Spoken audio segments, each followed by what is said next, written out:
जय माता दी। प्राचीन काल में धरती पर दुर्गम नाम का एक दैत्य निवास करता था। वह बड़ा दुर्दांत और अत्याचारी था, बल भी उसके शरीर में अपरिमित था। वह जब जोर से हंसता तो उसके मुंह से अग्नि की चिंगारियां निकलती थी।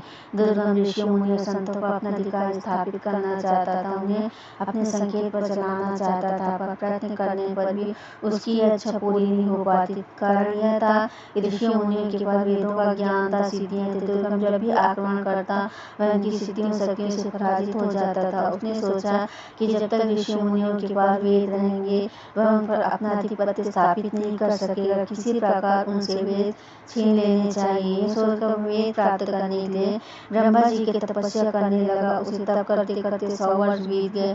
उसकी कठिन तपस्या को देखकर ऋषि मुनि भयभीत हो उठे। वेदों के पंडित कांपने लगे। उन्होंने एक साथ मिलकर दुर्गम के तप को भंग करने का प्रयत्न किया, पर दुर्गम हिमालय की तरह अपने स्थान पर अडिग बना रहा। दुर्गम ने अविचलित रूप से 1000 वर्ष तक तप किया। आखिर ब्रह्मा जी का आसन हिला। उन्होंने प्रकट होकर दुर्गम से कहा, बस मैं तुम्हारी तपस्या से प्रसन्न हूँ, बोलो तुम्हें क्या चाहिए। दुर्गम ने ब्रह्मा जी को प्रणाम करते हुए कहा, भगवान यदि आप मेरी तपस्या से प्रसन्न हो तो मुझे वेद चाहिए। ब्रह्मा जी वरदान देकर चले गए। वेद दुर्गम के पास आ गए। ऋषि मुनि वेद ज्ञान से वंचित हो गए। उनकी सिद्धियां शक्तियां लुप्त हो गई। यज्ञ बंद हो गए। यज्ञों में दी जाने वाली हवियां भी बंद हो गई। हवियों से परिपुष्ट होने वाले देवता निर्बल हो गए। दुर्गम ने देवलोक पर आक्रमण करके सहज ही उसे अपने अधिकार में ले लिया। देवता देवलोक छोड़कर भाग गए। उधर धरती पर पानी न बरसने के कारण अकाल पड़ गया। मनुष्य पशु पक्षी सभी जलर अन्न के अभाव में भूखों मरने लगे। चारों ओर हाहाकार मच गया। भूख से व्याकुल प्रजा राजा के द्वार पर पहुंची, पर राजा के भंडार में भी अन्न का नाम तक नहीं था।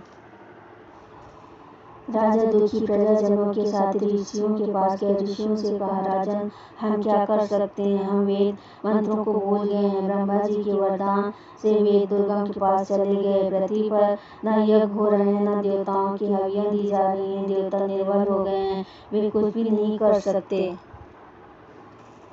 इस महासंकट को दूर करने के लिए क्या किया जाए, सोच विचार होने लगा। आखिर निश्चय हुआ कि हम सबको शक्ति की आराधना करनी चाहिए। राजा प्रजाजन और ऋषि मुनि नदी तट पर उपस्थित हुए। आर्तकंठ से देवी को पुकारने लगे, माँ हम दुखियों की रक्षा करो, हम तुम्हारी शरण में हैं। इस महान भयानक संकट की घड़ी में तुम्हें छोड़कर हमारा और कोई सहायक नहीं है। हे जगजननी हम पर दया करें, हमें इस संकट से उबारो। आर्तकंठों की पुकार से भगवती दुर्गा द्रवित हो उठी। वे 1000 भुजाओं के साथ प्रकट हुए। उनके बहुत से नेत्र थे। वे अपने हाथों में भांति भांति के अस्त्र शस्त्र धारण किए हुए थी। उनकी आंखों से आंसुओं की बूंदें गिरने लगी। उन बूंदों से प्रचंड धारा का रूप धारण कर लिया। धारा वेग से ऊपर उठी और देवलोक में जा पहुंची। दुर्गम उस प्रचंड धारा को देखकर भयभीत हो उठा। वह देवलोक छोड़कर भाग खड़ा हुआ। उसके हाथ से वेद छूट गए। धारा वेदों को लेकर धरती पर लौट आई। उसने वेदों को ऋषि मुनियों को सौंप दिया। ऋषि मुनियों ने माँ दुर्गा से प्रार्थना की, माँ अब आप हमें छोड़कर न जाएं, यहाँ धरती पर निवास करें।